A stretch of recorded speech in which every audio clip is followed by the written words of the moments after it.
Boa tarde, tudo bem? Bom dia. Vamos lá, galerinha, nono ano, suas lindas e seus bichos feios. Vamos iniciar aí, ó, nossa aula 2, tá bom? Módulo 6 já. A gente vai agora da 230 até a 236 aí. Começar a falar dos aspectos humanos, tá bom? Do continente asiático. Primeira coisa que eu já quero deixar aí claro aí, ó. Enquanto vocês aí se organizam pegando aí a apostila e abrindo na 230, é muito cuidado com essa imagem da página 230. Essa que abre o módulo mesmo, tá? Porque ela pode fazer você dar mancada na interpretação do perfil social humano do continente asiático, tá bom? Por que, professor, você está falando isso? Pelo seguinte, ó, repara nas 4 imagens.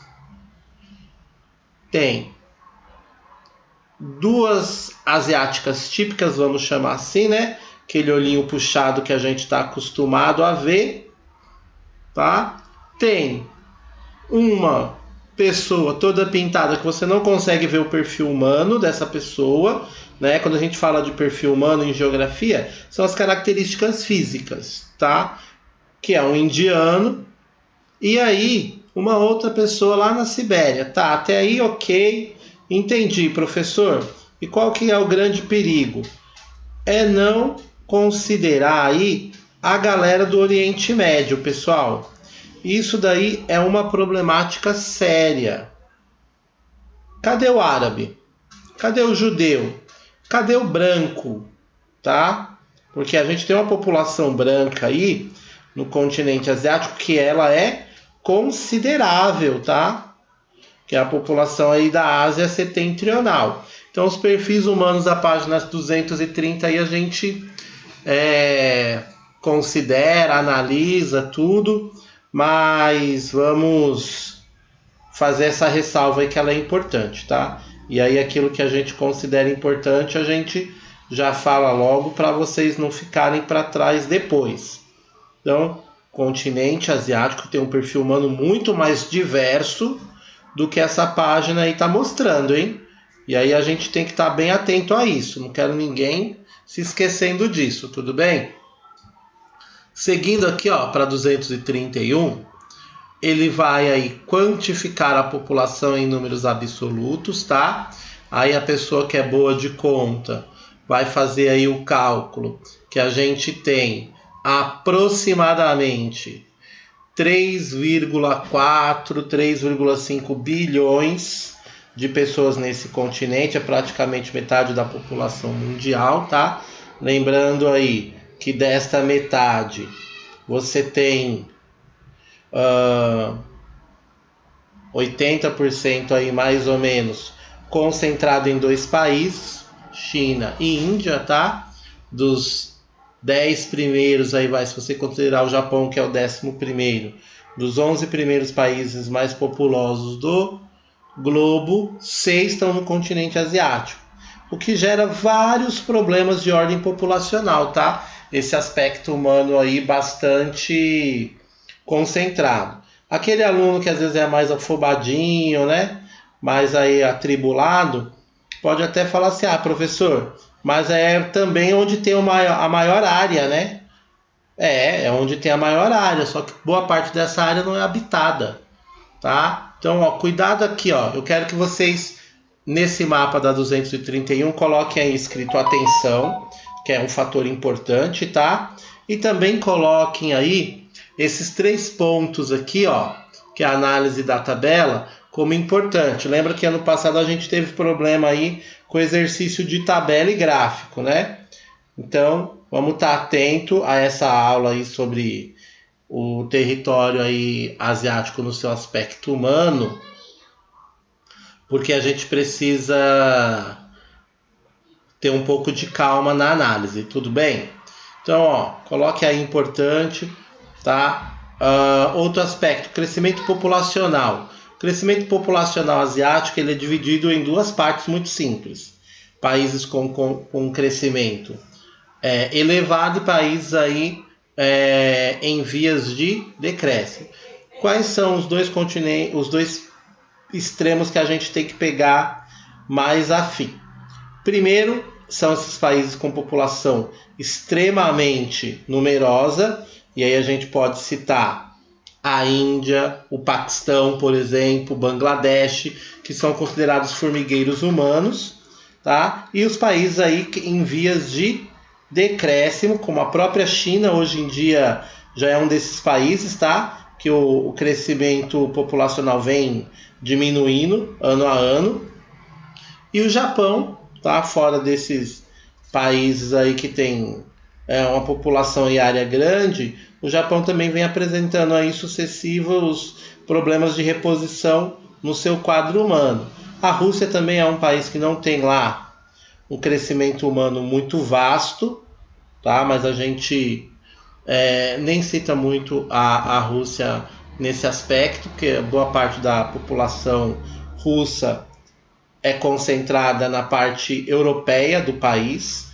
Então aí tem uma especificidade territorial que a gente pontua, mas tem que estar atento, hein? Eu não quero ver aluno de nono ano aí que é top dando mancada nesse aspecto, hein? Crescimento populacional ele é dividido. Países com crescimento muito acelerado e países aí em vias de diminuição até decréscimo da população. Poderia citar outros países que têm uma taxa de natalidade bem controlada, como Coreia do Sul, né? A Filipinas tem trabalhado nesse aspecto também aí, de diminuir um pouco a sua população, ou o crescimento dela, né, para ser mais preciso. E isso tem gerado uma melhor qualidade de vida aí para as pessoas dessas regiões.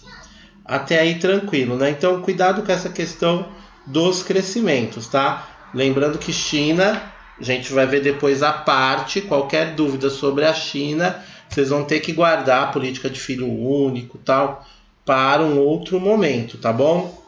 Aqui ele vai mostrar taxas de crescimento, né?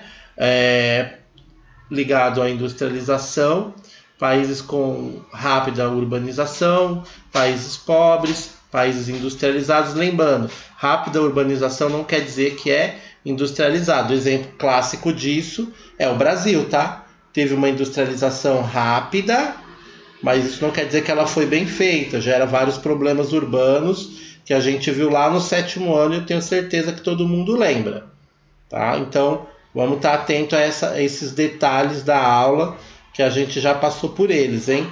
Cuidado para vocês não tropeçarem nessas questões consideradas fáceis, tá? Então aqui ele vai só explicar a questão de como esses países se organizaram, os industrializados, o com rápida urbanização. Não é algo que eu acredito que cairá aí em prova ângulo, não é uma questão tão trabalhada assim, tá bom? A atividade 1 são 3 pirâmides sociais. Lembra, aqui tem 3 categorias, tá? Cada país é encaixado em uma categoria. Basta o aluno fazer, tá, a comparação, achar o país aqui e achar ele na tabela. E aí o exercício da atividade 1 se torna extremamente fácil. Achei o país via característica? Vamos lá para o exercício então. O que o exercício está pedindo? Então, analisem com calma, tá? Cuidado, hein? A aceleração aí da urbanização, ele vai pontuar como ligado à Segunda Guerra, mas aí a gente tem que ser um pouquinho mais detalhista, tá? Só um pouquinho só. Ela é um pouquinho depois disso daí, tá? Ela é pós-Segunda Guerra, tá? A gente vai colocar aí mais num contexto de Guerra Fria e questões aí importantes ligadas a essa briga entre Estados Unidos e União Soviética. Você vai ter alguns países sendo ajudados pelos americanos, como o Afeganistão, tá? Que muitos nem sabiam, mas que foi um país que teve ajuda, tá? Teve essa ajuda muito pontual dos Estados Unidos para se libertar da Rússia. E aí, recentemente, fez o quê? Foi lá e atacou os Estados Unidos com as Torres Gêmeas, que vai ser um assunto de 4º bimestre. Então, tem bastante pano para manga ainda para a gente desenrolar sobre esse conteúdo. Mas vamos guardar isso para outro momento, tá? Então, essa aceleração, vamos colocar ela um pouquinho depois, tá? Coloca ela assim, já imediato a esse período de Segunda Guerra, tanto que ele cita até 39 a 45. E eu estou pontuando que isso vai ser lá no meio dos anos 50. Tá? Você vai ver a Guerra da Coreia, tem outros contextos aí na Ásia que a gente tem que pontuar antes de falar disso, tá? Então vamos com um pouco de calma aí, que a apostila tá meio apressadinha aí no meu entender da análise geográfica, mas enfim, né? Faz parte do processo. Então ele vai separar os países novamente em grupos 1, 2 e 3, com taxas aí de urbanização, né, diferentes em cada período, mas todos eles você consegue identificar crescimento, tá? Então isso é um aspecto que também está ligado à questão do território maior, território menor, questão de relevo, mais montanha, menos montanha, mais deserto, menos deserto, para a gente ter a taxa de urbanização, tá?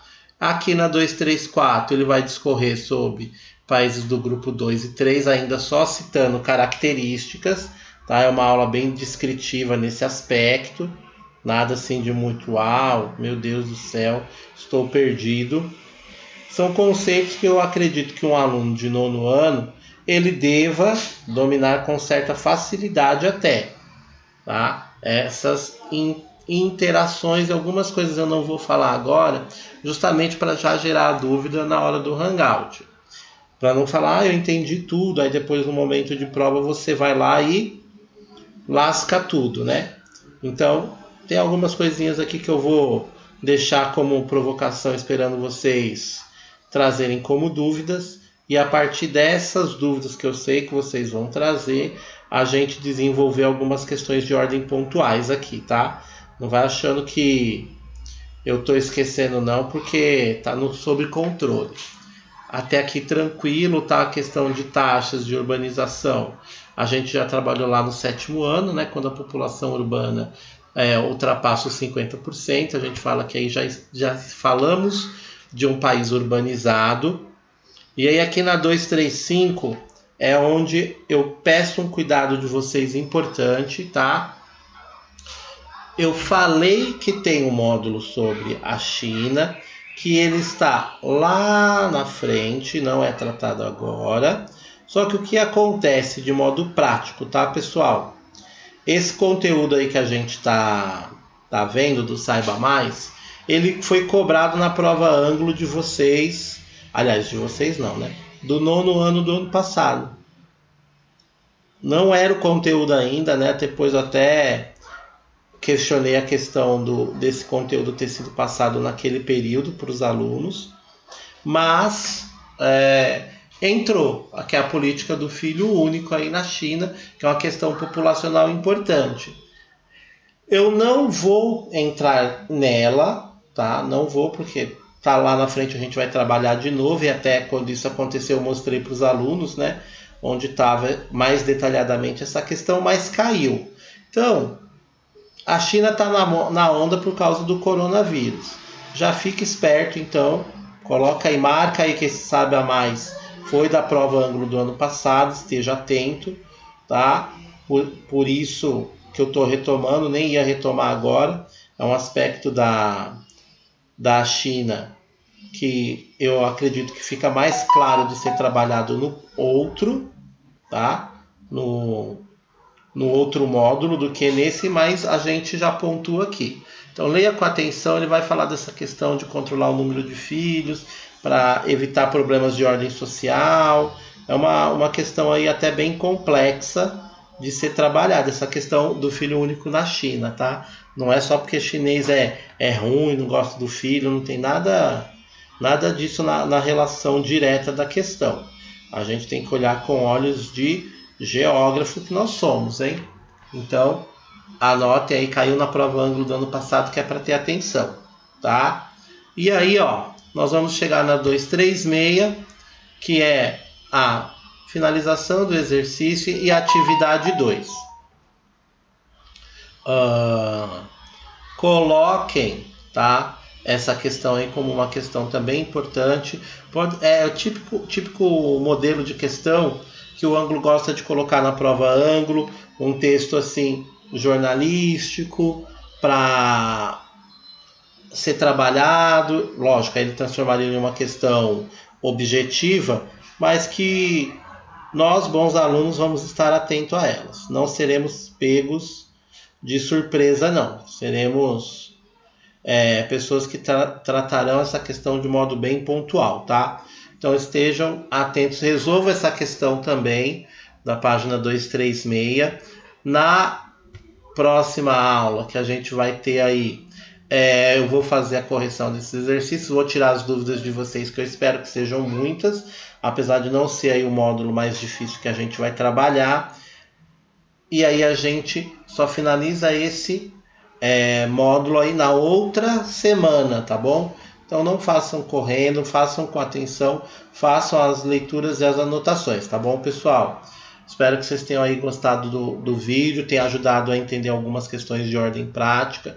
Cuidado com a chargezinha igual essa que está aí na 236, tá? Que é uma coisa típica que o ângulo pode colocar também. Vocês já estão mais acostumados com o modelo de prova deles. Então estejam atentos e tranquilos para fazer a avaliação no momento oportuno. Cuidem-se todos e todas, tá? Até a próxima, tá bom? Fui!